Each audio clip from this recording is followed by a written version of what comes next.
திருச்சி பழைய பால்பண்ணை பகுதியில் இளைஞர் ஒருவரிடமிருந்து பணம் பறித்த வழக்கில் 3 காவலர்கள் கைது செய்யப்பட்டனர். 1 மாதத்திற்கு முன்பு அந்த இளைஞர் ரோந்து காவலர்களால் தாக்கப்பட்டு அவரிடமிருந்து ரொக்கம் மற்றும் கூகுள் பே மூலமாக 5000 ரூபாய் பறிக்கப்பட்டது விசாரணையில் தெரியவந்தது. இதையடுத்து ஆயுதப்படை காவலர்களான அசோக்குமார், புண்ணியகுமார் மற்றும் ஊர்காவல் படையைச் சேர்ந்த வீரமணி ஆகிய 3 கைது செய்யப்பட்டனர்.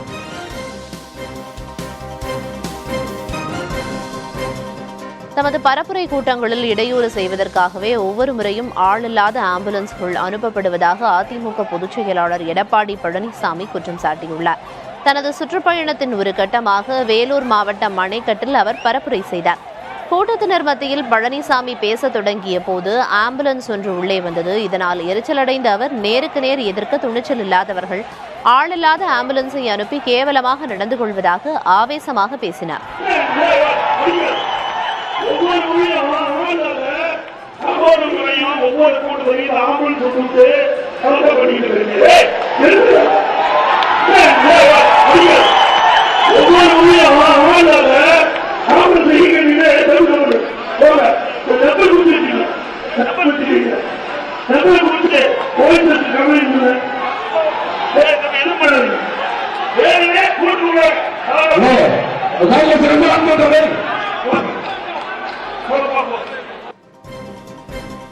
மயிலாடுதுறை மாவட்டம் குத்தாலம் அருகே உள்ள திருப்புலம்பியம் கிராமத்தில் புனித தேத்தரவு அன்னை ஆலய தேர்பவனி திருவிழா வெகு சிறப்பாக நடைபெற்றது. மலர்களால் அலங்கரிக்கப்பட்ட 10க்கும் மேற்பட்ட தேர்கள் ஊர்வலமாக கொண்டு செல்லப்பட்டன. மின்விளக்கு அலங்காரங்கள், வான வேடிக்கைகள், இசை நிகழ்ச்சிகளுடன் நடைபெற்ற விழாவில் திரளான பக்தர்கள் பங்கேற்றனர். திருத்தணி முருகன் கோயிலில் ஆடி கிருத்திகை விழா 3ஆம் நாள் தெப்பத் திருவிழாவுடன் இனிதே நிறைவடைந்தது. 365 படிகள் வழியாக கீழே இறங்கி வந்து சரவண பொய்கை குளத்தில் அமைக்கப்பட்ட தெப்பத்தில் எழுந்தருளிய உற்சவ பெருமான் 7 முறை குளத்தை வலம் வந்து பக்தர்களுக்கு அருள் பாலித்தார். இவ்விழாவில் திரளான பக்தர்கள் பங்கேற்றனர். திருச்செந்தூர் சுப்பிரமணிய சுவாமி திருக்கோயிலில் ஆவணி திருவிழாவின் 5ஆம் நாள் விழா சிறப்பாக நடைபெற்றது. குடைவரை வாயில் தீபாராதனையை காண திரளான பக்தர்கள் குவிந்தனர். இதைத் தொடர்ந்து சுவாமியும் அம்பாளும் தனித்தனி தங்கமயில் வாகனத்தில் திருவீதி உலா வந்தனர். ஆவணி திருவிழாவின் சிகர நிகழ்ச்சியான தேரோட்டம் வருகிற ஆகஸ்ட் 24ஆம் தேதி நடைபெறவுள்ளது.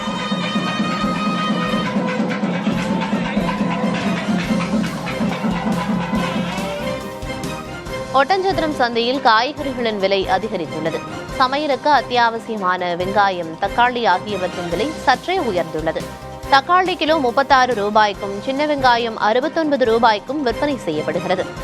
சேனைக்கிழங்கு, அவரைக்காய் ஆகியவை 35 ரூபாய்க்கும், வெண்டைக்காய் கிலோ 27 ரூபாய்க்கும் விற்கப்படுகின்றன.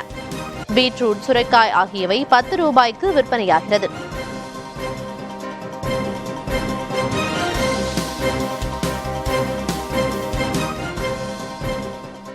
தமிழ்நாட்டில் பள்ளிக்கல்வித்துறை மோசமான நிலையில் இருப்பதாக பாமக தலைவர் அன்புமணி விமர்சனம் செய்துள்ளார்.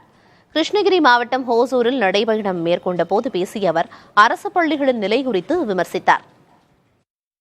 தமிழ்நாட்டில் 4000 பள்ளிக்கூடங்கள், அரசு பள்ளிக்கூடங்கள்ல ஒரே ஒரு ஆசிரியர் தான். 5வது வரைக்கும் 4000 பள்ளிக்கூடங்கள் 5வது வரைக்கும் ஒரு ஆசிரியர் வச்சு பள்ளிக்கூடம் நடத்துறாங்க. அந்த ஒரு ஆசிரியர் எத்தனை பிள்ளைங்களுக்கு கற்றுக் கொடுப்பாரு? எப்படிப்பட்ட கல்வியை கொடுக்க முடியும்?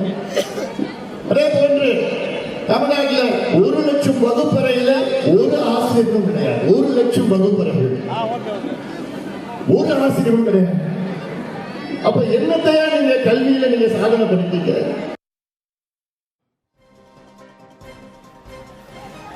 வேளாங்கண்ணி மாதா பேராலய திருவிழாவையொட்டி தெற்கு ரயில்வே சார்பில் சிறப்பு ரயில்கள் இயக்கப்பட உள்ளன. எர்ணாகுளம், திருவனந்தபுரம் மற்றும் சென்னை எழும்பூரிலிருந்து வேளாங்கண்ணிக்கு சிறப்பு ரயில்கள் இயக்கப்படுகின்றன. இந்த ரயில்கள் ஆகஸ்ட் 27ஆம் தேதி முதல் செப்டம்பர் மாதம் வரை குறிப்பிட்ட தேதிகளில் இயக்கப்படும். இந்த சிறப்பு ரயில்கள் குறித்த முழுமையான விவரங்களை பக்தர்கள் ரயில்வே இணையதளத்தில் தெரிந்து கொள்ளலாம்.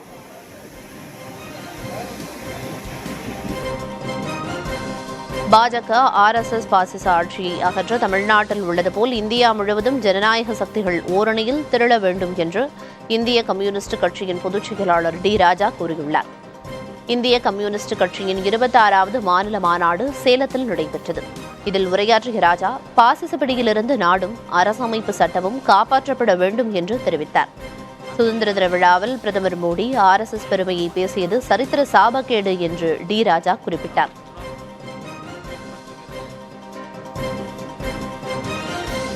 கள்ளக்குறிச்சி மாவட்டம் கல்வராயன் மலையில் காவல்துறையினர் நடத்திய சோதனையில் கள்ளச்சாராயம் காய்ச்சி 2 பேர் கைது செய்யப்பட்டனர். தாழ்கெண்டிக்கல் கிராமத்தில் ஒரு வீட்டில் கள்ளச்சாராயம் காய்ச்சப்படுவதாக கிடைத்த ரகசிய தகவலின் அடிப்படையில் காவல்துறையினர் சோதனை நடத்தினர். அப்போது விற்பனைக்காக வைக்கப்பட்டிருந்த 4.5 லிட்டர் விஷச்சாராயம் மற்றும் 700 கிலோ வெல்லம் பறிமுதல் செய்யப்பட்டது. இது தொடர்பாக பெருமாள் மற்றும் தயாளமூர்த்தி ஆகிய இருவரும் கைது செய்யப்பட்டு சிறையில் அடைக்கப்பட்டனர்.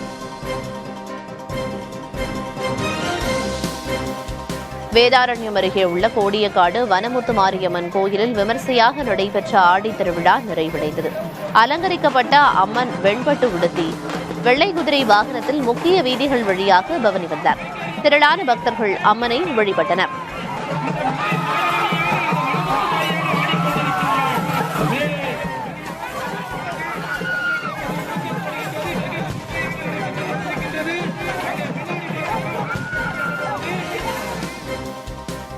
திருத்தணி அருகே உள்ள பிஆர்பள்ளி கிராமத்தில் பெற்றோர் கொடுத்த மாத்திரை தொண்டையில் சிக்கியதால் 4.5 வயது குழந்தை உயிரிழந்த சம்பவம் பெரும் சோகத்தை ஏற்படுத்தியுள்ளது. நெசவு தொழிலாளிகளான வேணுவும் அவர் மனைவி சசிகலாவும் காய்ச்சல் அவதிப்பட்டு வந்த குழந்தை ஜோகித்திற்கு மாத்திரை கொடுத்துள்ளனர். ஆனால் அது தொண்டையில் சிக்கிக் கொண்டதால் குழந்தைக்கு மூச்சு திணறியுள்ளது. உடனடியாக மருத்துவமனைக்கு கொண்டு சென்றும் சிகிச்சை பலனின்றி குழந்தை பரிதாபமாக உயிரிழந்தது.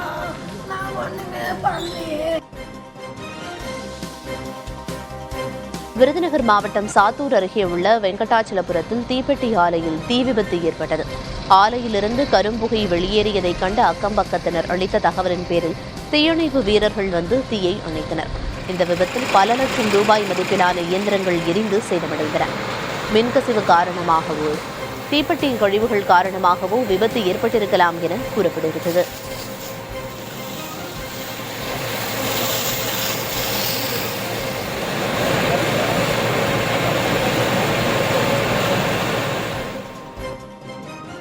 கனமழையால் கர்நாடகாவில் உள்ள கபினி மற்றும் கிருஷ்ணராஜசாகர் அணைகளில் இருந்து வினாடிக்கு 1.25 லட்சம் கன அடி நீர் திறக்கப்பட்டுள்ளது. இதன் காரணமாக ஒகேனக்கல்லுக்கு நீர்வரத்து 1 லட்சம் கன அடியை தாண்டியது. வெள்ளப்பெருக்கால் ஒகேனக்கல் அருவி நடைபாதைகள் நீரில் மூழ்கியுள்ள நிலையில் சுற்றுலா பயணிகளுக்கு 2வது நாளாக தடை விதிக்கப்பட்டுள்ளது. காவிரி கரையோர மக்களுக்கு வெள்ள அபாய எச்சரிக்கை விடுக்கப்பட்டு மாவட்ட நிர்வாகம் பாதுகாப்பு பணிகளை மேற்கொண்டு வருகிறது.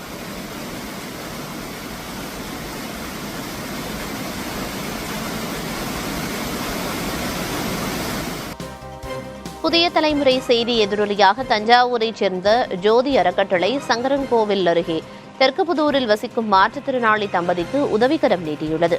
பக்கவாதத்தால் பாதிக்கப்பட்ட மாடசாமி, மனநலம் பாதிக்கப்பட்ட அவரது மனைவி முத்துமாரி ஆகியோரின் அவல நிலையை அறிந்து நேரடியாக சென்று அவர்களுக்கு தேவையான உணவு, உடை மற்றும் மருந்துகளை வழங்கியது. 1 லட்சம் ரூபாய் உடனடி நிதி உதவியும் மாதந்தோறும் 1500 ரூபாய் நிதி உதவியும் அவர்களின் வங்கிக் கணக்கில் செலுத்தப்படும் என உறுதியளித்துள்ளது.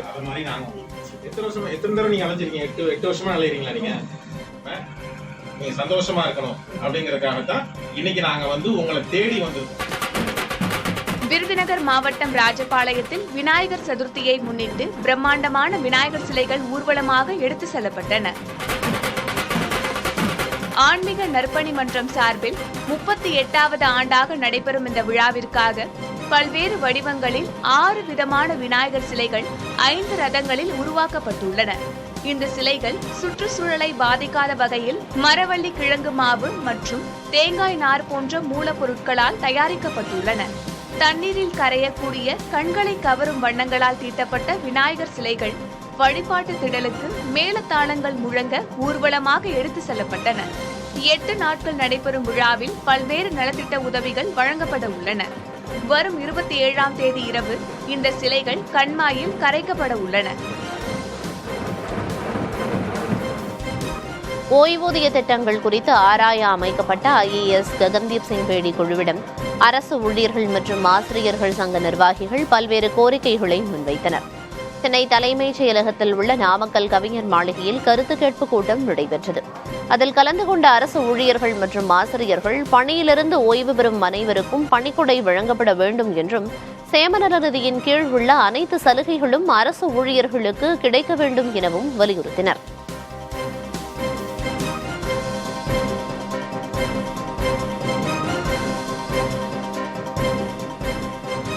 சங்கரன்கோவில் நகர்மன்ற தலைவர் பதவியை திமுக வேட்பாளர் கௌசல்யா வெங்கடேஷ் கைப்பற்றியுள்ளார்.